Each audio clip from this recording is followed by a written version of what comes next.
So gawa natin 'to ng ah, political context itong nangyari sa Venezuela, itong pagdukot ng American troops, Delta Force ng United States sa presidente ng Venezuela na si Nicolas Maduro under the order of US President Donald Trump. So, uh, gawa natin ito ng context in a wider perspective, constructive commentary. Yeah. So, alam naman natin guys na yung US is a leading powerful country.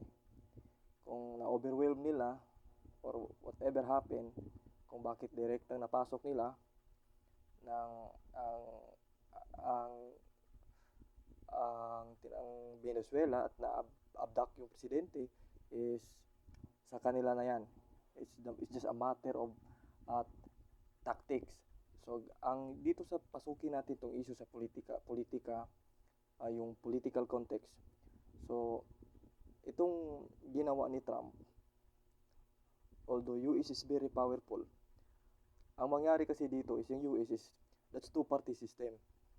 Hindi yan katulad sa China nga one-party system at hindi yan katulad sa Russia na solid yung political support ng mga tao sa kanilang leader. So, ang US is a federal type of government na mayroong two-party system. Ibig sabihin, may dalawang faction dyan. Ang US Republican at ang Democrats. So, pag ito si Trump, ito ay isang uh, uh, Republican. So, ang Republican at Democrats is magkatugali yan. Power struggle yan sa US. Diba? Unlike dito sa Pilipinas, we have multi-party system. Kaya sari-saring mga diskarte dito. Mayroong faction dito, mayroong pink, mayroong dilaw. Ano pa yan? Duterte, ano pa yan? Mga leftist, kasama pa dyan. Mga separatist. Yan. We have multi-party system. Sa US is dalawa. Mayroong Democrats at Republican. So, pawang yan, mga malalakas na party sa Amerika. Mayroon yan mga diehard na mga supporter. Kaya, itong ginawa ni Trump is, no matter how strong issue is, papasukin to ng Democrats. Gawin to nila na, whatever reason, i-impeach ba nila, ganyan. Kasi yan two-party system yan Power struggle. Dito nga sa atin mayroon lang faction dito Agawan, di ba? Yung bangayan ng dati unit team na ngayong mayroon ng loyalist at ang dalawang nag-away-away, yung loyalist at yung team na mga Duterte. So dito yung ginawa ni Trump is talagang papasukin talaga to na maging papasukin talaga to ng Democrats para either tanggalin ba nila, i-impeach. Hindi yan katulad sa China na one-party system. Sa Russia, they have solid support. Ang US is fragile po yung political struggle dyan sa loob ng US government. And then, hindi yan unitary. That's a federal. So, yung every federal state dyan is mayroong mga sariling tinatawag na federal guard o yung mga federal forces, ganyan. And although, kung talagang magkaroon ng mga political glitches, alaman naman natin na calibrated yan matapos ng gera ng Vietnam. Ginera ng Vietnam ng US is kinalibrate na ng US yung kanilang gobyerno para hindi masyadong magamit ng abuse of power ang presidente. Hindi na basta-basta yan. Kaya lang mag-ingat-ingat si Trump dyan kasi pag magkaroon ng suporta yung mga puwersa ang Democrats at kahit pa mismo Republican pag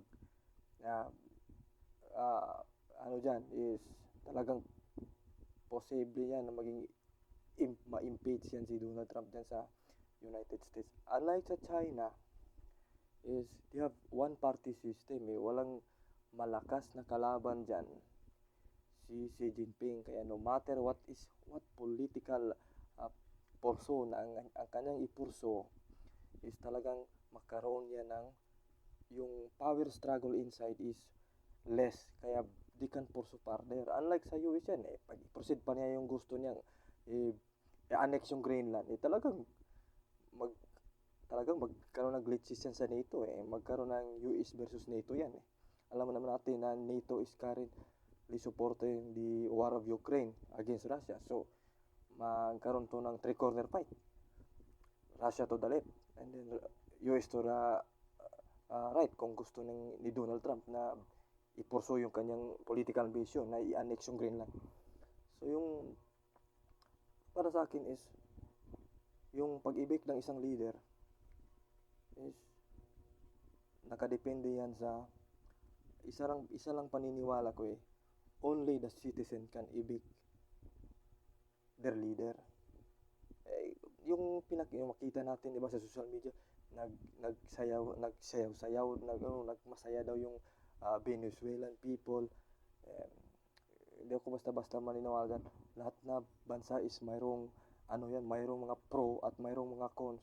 Of course, kung yung pinakita yung mga supporter mga supporter ng opposition, kung hindi pinakita yung supporter ng, kaya dito sa Pilipinas mayroong supporter ng supporter ng admin, mayroong ni supporter ng supporter ng opposition. Kaya lang yung kaya na nagtagal diyan si Maduro sa diyan sa Venezuela because mayroon din yung supporter. So only the Venezuelan people can has the right to evict. Gaya ng Pilipinas, ako sa Pilipinas is only ang pinaniwalaan ko is yung the people, because the people has the right to petition the government. Nasa konstitusyon ng Pilipinas. So ito, gawin natin to dito sa yung compare natin dito sa Ukraine. Of course, ito sa Ukraine is simple lang ang kondisyon ni President Putin unang-una before the invasion. If you continue to insist that you're going to join NATO, then Ukraine will not hesitate to conduct special military operation. So, kung ano kasi ang kaibahan ng Ukraine sa ibang mga invasion, ang magawa ng Russia dyan is parang tinatawag na maximum tolerance. Kasi yung Ukraine is Russia is they're just bloodline because they're part before of Soviet Union. Kaya lang yung kanilang language at religion is the same. They are just relative. Kung pulbisin yan, Russia can end Ukraine. They can completely wipe out the map kung gusto nila. Because they cannot do that because they are just the relative. Relative na ka mga bloodline na yan. Kung ibang bansa pa yan na kinakalaban ng Russia, madagal wala na, bura na yan sa mapa. Yan ang context dyan. Hindi magkaroon ng makagamit ng mga super devastating na mga weapon ng Russia. It is because Ukraine is just their bloodline. Alam naman natin dyan kung mababasa ninyo sa Minsk Agreement before, bago ang Soviet Union nalusaw, is they have the agreement before na they have the freedom to establish their own relation to the other country, and hindi sila magkaroon ng military intervention unless it will jeopardize the security of Russia. Ganyan ang nangyari niyan. So yung pagpasok ng Ukraine sa NATO is threat yan para sa Russia. Kaya lang nagkaroon ng dyan gulo. So yan ang parang malinaw na konsepto yan sa nangyari. So